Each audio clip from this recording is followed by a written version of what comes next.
Welcome in, cadets. The 2023 season is officially over. It's time to reflect. This is a topic I wanted to jump into. We're going to be talking about misleading stats.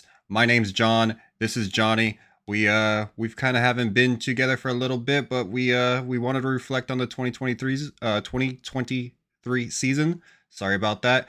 Jonny, how are you doing, man? How's everything going?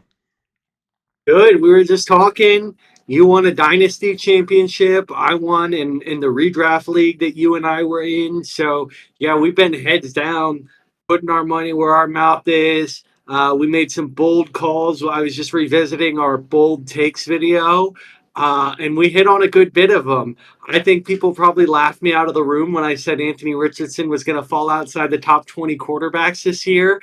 But I'm the one laughing now, right? So we're really excited to give you some forward-looking thoughts. And I think, John, you said it best. Like, this is something you were really excited about. We're excited to talk to you today about like misleading stats, some of the stuff that the way that the season unfolded this year, and some of the finishes, and maybe some things to not overlook as you're thinking about who you're going to be drafting for 2024. So really excited to start planning for how we're going to be successful next year. All right, that's I agree. And without further ado, Jonny, why don't you start us off with your first misleading stat from 2023? Yeah, so I think this one's like low hanging fruit, right? It's Patrick Mahomes, like finishing as the quarterback 8 this year. We all know he has bad receivers, and they led the league in drops, in drop percentage, and at 6.9% of the passes he threw were dropped. Just to give you an example of like someone like Brock Purdy, who everyone said should be the MVP, 1.8% of his passes were dropped compared to 6.9% from Patrick Mahomes. There's a few different ways to like look at calculating it, but it equates to roughly 50 to 70 missed fantasy points for if Patrick Mahomes just had an average wide receiver catching for him instead of the worst wide receiver group in the league. So I think long term, you're going to see that he has a receiving core that is closer to the average than the worst in drops.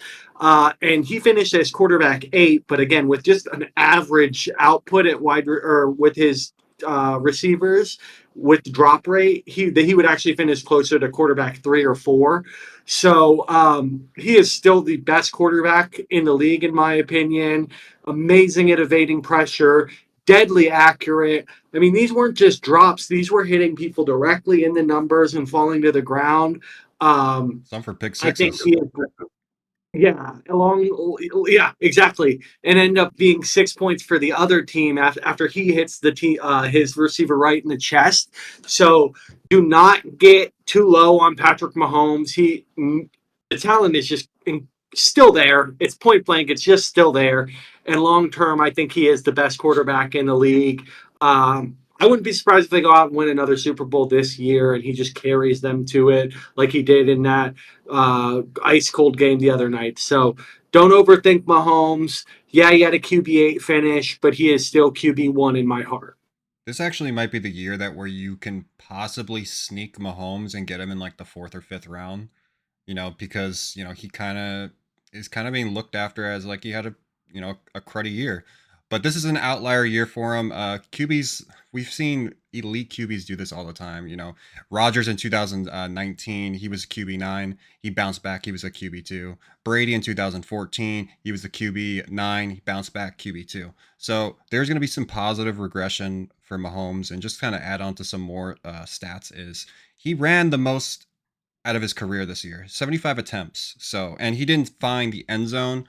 Now, we don't expect him to find the end zone 10 plus times. He's not going to be a Jaylen Herz or Josh Allen, but I mean, there's got to be some positive regression. He finds the end zone 2 or 3 times in 2024. And obviously, that's going to help his fantasy outlook as well. So, there's going to be some positive regression from Mahomes. He definitely had one of those fluky outlier years, and he still finished QB8. I know that's not what you drafted him for, but like that's still it's pretty solid. I mean, not for him, but it's a positive regression in the future for Mahomes for sure. The zero rushing touchdowns, I'm glad you called that out. That was weird to me as well. Like, we've all seen him using his legs more this year, and to just not get the end zone once, like it made sense when you watched the games. Like he didn't even get that close to scoring a touchdown really with his Right. legs. But again, just I wouldn't bet against him in future years for sure. Who you got? What's your let's hear one of yours. Yeah, so one of my first takes, we're going to be talking about Benjon Robinson. Now, if you drafted Benjon, you probably drafted him as a top 5 pick in one of your redraft leagues. And rightfully so, his talent is elite. I think the biggest knock for Benjon was Arthur Smith. Thankfully, he's gone. Kind of just jump into the numbers for Benjon. Benjon had one game all season where he went over 20 carries. He shared a backfield with Tyler Algier a lot more than I can anticipate, and I think most of the fantasy community anticipated. I thought this was going to be more of a 70-30 than more of a 60-40. It was almost maybe 55-45. So Bijan ranked 32nd among running backs in red zone touches. He had 2 goal line carries all year. That is insane for somebody that was taken as a top 10 pick in the NFL draft. I mean, this is a 21-year-old fresh out of college. He had the legs. I don't understand why he just didn't get the touches. I thought for sure he would have upwards of 300 plus touches this year. He finished with 272. So Arthur Smith's out the door. I don't know who the head coach is for the Falcons, but I just don't see a scenario where Tyler Algier is going to be taking goal line looks away from Bijan. Again, positive regression has to be coming for Bijan. He still had a pretty good year. I mean, it could be disappointing for most. It really just depends on how you look at it. To me, I think it was an okay year. He was still a rookie. He still did well, but positive regression. He is an absolute elite talent. Yeah, I agree. Buy any sort of dip you can there, right? I mean, this guy Arthur Smith, I really do believe, if his dad went to like Oxford or some school where the Skull and Bones Society takes place. I'm not a big conspiracy guy, but I believe that the Skull and Bones hired Arthur Smith to tank my fantasy teams. That was like they did it just to get at me, and I still won a championship, a redraft in the league we were in. I picked Bijan with the 8th overall pick ahead of Saquon Barkley. To your point, I mean, he was consistent enough to get me to and through a championship. He was not the reason I won, but he was good enough to be a weekly starter in that league for me. I'm so excited for the Falcons. There's brighter days ahead. They have a good offensive line. They've been talking about Antonio Pierce, Mike Vrabel. So I want to see them kind of have more of an air raid offense, right? But if they do bring in one of those smash mouth guys, I don't think it's going to be a 55-45 thing with Bijan and Algier. I think they're going to be leaning on Bijan like they did Henry and Josh Jacobs, those kind of coaches who they want to ride one kind of workhorse back. So I look forward to that for Bijan in 2024. And I think to your point, people have maybe a bit of a sour taste in their mouth with this year. I could see him going in the second round in redraft, and I just think he's too good of a talent to pass up on again. And this year, it wasn't about how he played on the field and how he looked. He passed all the eye tests, all the advanced metrics. Just the usage was absolutely terrible. And that's what they say factored into Arthur Smith getting fired was he was not using these picks that the GM made the right way. So I got to imagine that that's going to be a key focus for whoever they bring in next as head coach.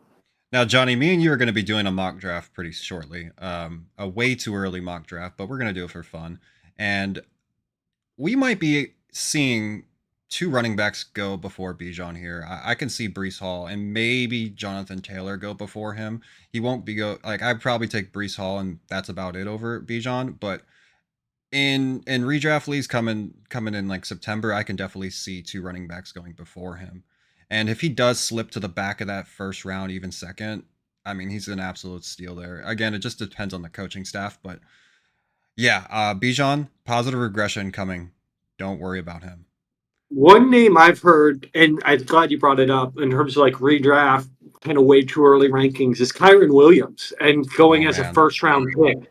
So I think that's, to your point, where I would draw the line. Like, love Kyron's usage, love that offense that he's a part of.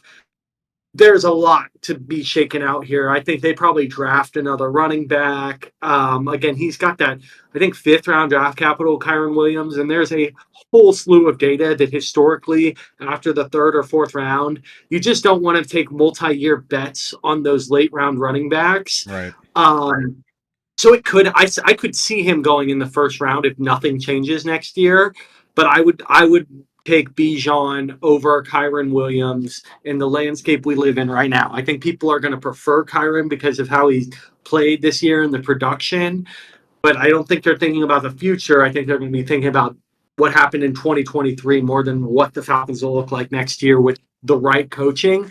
So yeah, I would probably take Brees Hall over Bijan. I'm I'm a little iffy on Taylor. That's just Me me. too. It's not Me that I too. argue with talent. It's just he gets bumped up a lot, bumped around a lot, gets hurt. He's gonna have Anthony Richardson vulturing carries from him. I Bijan is near the top of my list in terms of running backs to target next year. Okay. All right. Cool. Well, let's jump into yours. Another misleading stat. Who you want to fire off for us? Yeah, this one, this is more like, let's all just consider this, what I'm about to outline, and be mindful of it going into the off season because it could change. They could ban this, and that's Jalen Hurts and his tush push, right? Like, I was a guy, if the tush push is not banned, you should be drafting Jalen Hurts early as a quarterback. Doesn't matter if he throws interceptions, turns the ball over. His ability to score at the goal line gives him another way to get 6 points that almost no quarterback can rival besides Josh Allen. He's had 18 tush push touchdowns over the past 2 years. The closest next to him, I think, was Josh Allen at around 4. So that's 54 tush push points if you average 9 per year, 9 touchdowns a year from the tush push, 54 points this year. That if they were to ban that play, he'd maybe still sneaking some in himself, but I think you can easily safely remove 30 to 40 points from what he did this year if the tush push didn't exist. And that would bring him down from QB2 to like QB5 or 6. And that is important when you look at where he is going in redraft. He is going at like the beginning of the second round, the 2-3 turn, somewhere in those top 40 picks. And I think if that play gets banned, he falls more in like the QB 4-5 range, the run of the mill quarterbacks. I'm not reaching for him as early as I would in redraft. If that play does not get banned, again, you have an advantage compared to every other quarterback that he is going to be the guy to get the ball on the 1 yard line every single time. It is the best feeling as a Jalen Hurts manager, seeing them fall down at the 1 and knowing you've got 6 points That's the before it even touchdown. The happened. touchdown is the one Yeah, yard line. for them, right? And it's going to Jalen Hurts. It's awesome. So if it doesn't get banned, keep him at high on the redraft rankings because that helps establish a floor for him too. Those rushing touchdowns. He had bad passing games where he had 2 tush push touchdowns and still had great fantasy production. So if they don't ban that play, I'm keeping him at the very top of my redraft rankings for quarterback. If they do ban it, I am pushing him down literally 3 or 4 slots.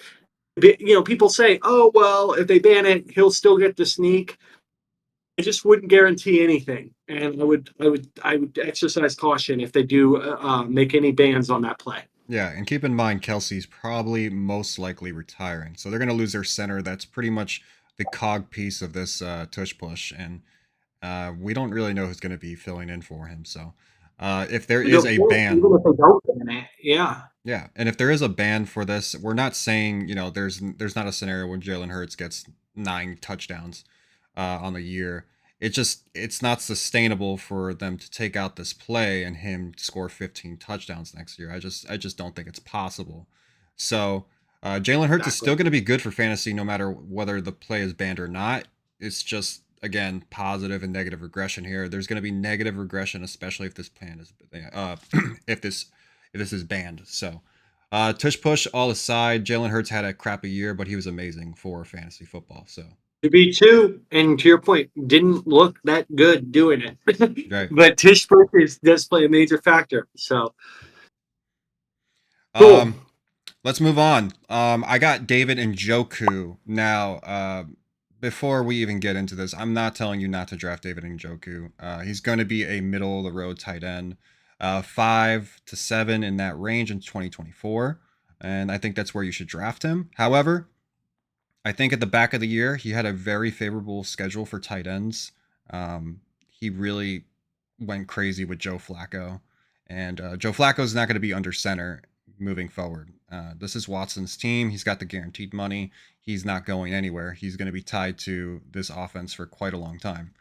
And to kind of give you some, stats to go along with this, Watson was hurt majority of the year. He played 5 games with David Njoku. These are the 5 games that Njoku scored fantasy wise.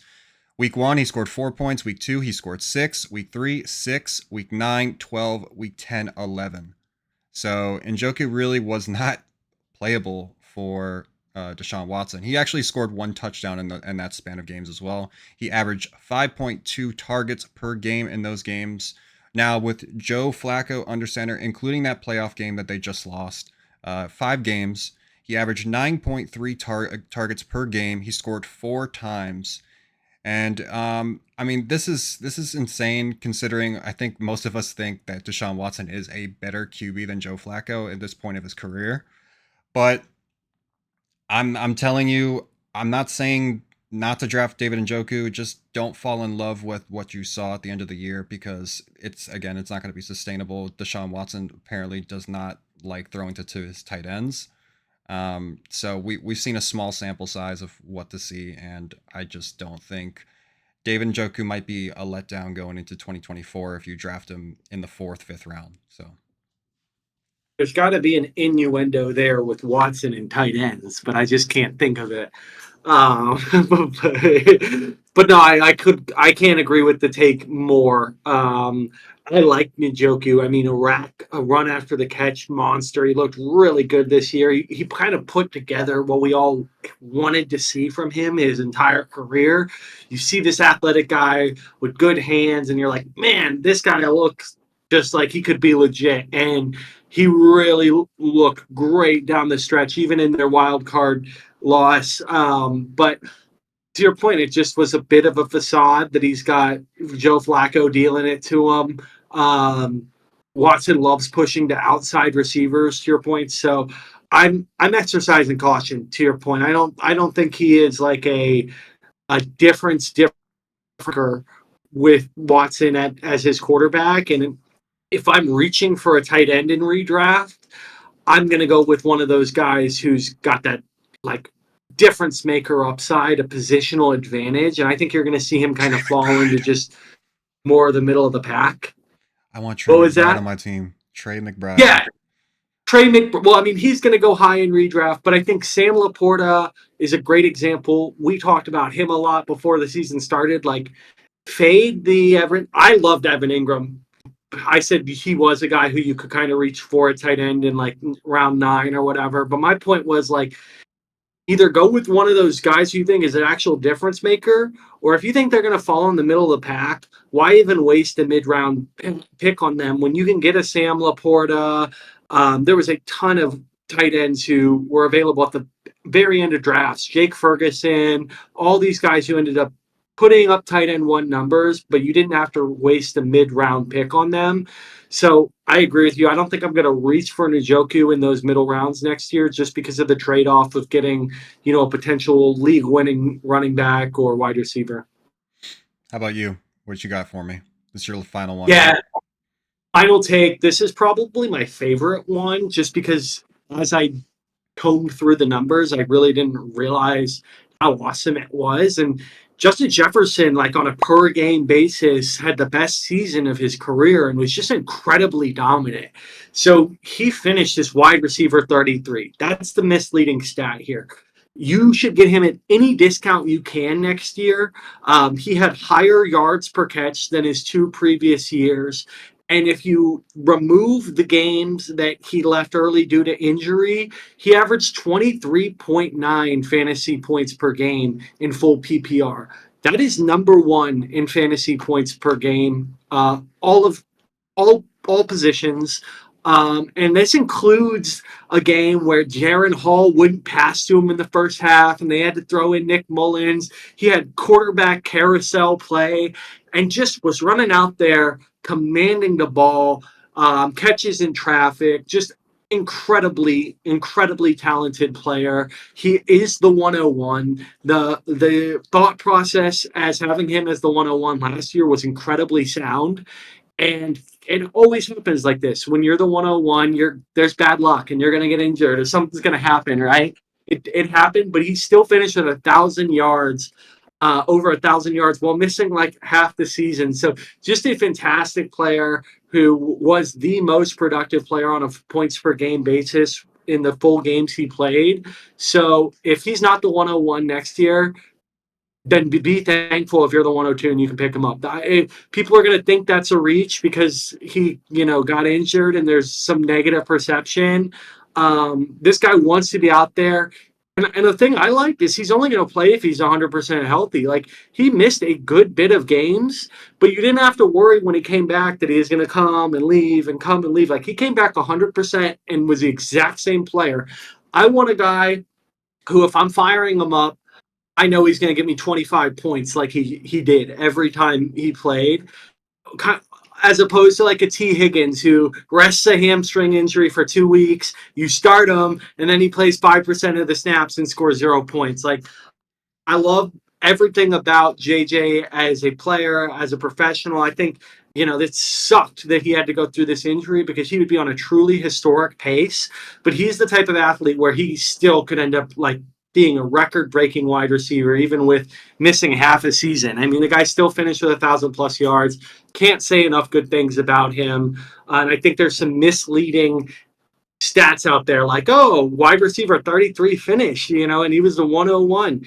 Yeah, but on a per game basis, and when this guy was fully healthy, he was the most dominant wide receiver in the NFL. So love CeeDee Lamb, love Tyreek Hill, both great players. Really glad that they had great years. Don't fade Justin Jefferson next year. And more to your point, he did this with a backup QB. Not only was Jefferson hurt, Kirk Cousins went out with an Achilles injury pretty early in the year. So he did all this with Nick Mullins. I like to call him, aka Brett Favre reincarnated. So yeah, I mean, like Kirk Cousins actually might be coming back in 2024. There are rumors about that. So if he does come back, that is way more good news for Justin Jefferson. They got a pretty good, strong connection. So if Kirk Cousins on the field, I'm definitely considering, Jefferson at the 101. If you want to take Christian McCaffrey, I won't talk you out of it. He had just a dominant year as well. So those two guys can go hand in hand at the 101 and 102 in your redraft leagues. So yeah. Dude, it's CD too. Like, I mean, I wasn't a guy who was drafting him because I just didn't think he was going to have the year he did. But he lined up all over. He is a true star, and I wouldn't knock anybody who said he's got Dak as his quarterback. That's my 101. But we'll see what happens. I mean, they just got ran out of the stadium yesterday, That so was hard to watch. yeah, we'll see what happens. But there's a bunch of options at 101 next year, which is so cool, right? You got Tyreek Hill, Christian McCaffrey, Justin Jefferson, CeeDee Lamb. All of these guys could be the 101. And I wouldn't push JJ out of that crew just because he missed a couple games. Yeah, I don't think that's going to happen. I think most people know who he is as a player. So, um, Yeah. moving on to my last and final take for misleading stats for 2023. We're going to go with Devon A-Chain. His overinflated numbers, week 3 to 5, he was pretty dominant, and dominant would probably be like a lesser word for it. He was absolutely a monster fantasy wise. A-Chain had 7.8 yards per attempt for his 2023 season, which is absolutely unheard of at the NFL level. He is a smaller back. That was his biggest knock coming out of college, that he wouldn't survive, the NFL hits. And we saw a little bit of that this season, where he kind of sustained some injuries and missed some time. But to kind of dissect his fantasy wise numbers, he had 192 points on the season. 101 of those came in week 3 to 5. So more than 50% of his production came in 3 weeks of the season. He had that gigantic game against the Broncos, his basically his coming out party where he scored 4 touchdowns in that game. He went over 200 yards. Yeah, Johnny's shaking his head because, as you can see in the back over there, he's got a Bronco thing over his head, so he's a Bronco fan. So listen, he's explosive. I think A Chain's a good back. I worry. I worry we're chasing a rainbow that it's never going to be sustainable. We had this little stretch of run where, fantasy managers chase this, upside play, and he sometimes kind of collapsed on you in points during the season. He's a boomer bust play for me going into 2024. I'm really worried about injuries because of how small he is. So again, most 50 over 50% of his fantasy production came in 3 games of the season. And he had an outlier game where he scored 50 points in a game. So be careful. Don't be drafting Devon Chain. I think he might go in the second and third round in most Yeah, redraft leagues. he I mean, will. I'm not He will. I don't I'd rather take somebody else there, just in my opinion. But caution. That's all I'm going to tell you. Just caution when we're talking about Devon Chain. Yeah, and I'm never afraid to disagree with your takes, but this is another one where like I just it get hard to get excited about these guys who are they're so brittle and small. I mean, he really did struggle with injuries. This year, it was his toe, it was his knee. I mean, he's getting hit by 250-pound linebackers, and is a smaller guy, and it's going to hurt. And very explosive, very good player too. Like he's not just fast; he is very has wiggle. He is elusive. He Good is hard to vision. bring Very down. good vision. Good vision. So he's a guy. The talent is there. He does pass my eye test, which is like more than half the battle for me. But then I would say the other half the battle is like durability. Like personally, when I'm putting together who my ideal fantasy player, it's a guy who is clearly better than their competition, and it jumps off of the film, and you know that they are going to play through tough. Everybody's going to get hurt. Everybody's going to get rolled up on. Are you going to keep playing and work through it and play the next week or not? And so there is those kind of players where you can kind of bucket them like, okay, this guy got dinged up, but I know he's a tough guy and he's going to play through it. Or the Kadarius Tonys of the world. Oh, this guy got a bump. I know he's not. He's going to be out. He's just not Yeah. going to play through it. He's not going to do it. So Achan seemed to try and play through some injuries, but in general, I think that's something I'm trying to avoid in my redraft builds. In Dynasty, I might be looking to cash out for like a King's ransom if I can. But one place I do like him is in best ball formats, right? Like you have him as a early pick. Yeah, you're going to be reaching. But if he stays healthy, the talent is there. He is in a great offense, and he could put together an amazing season.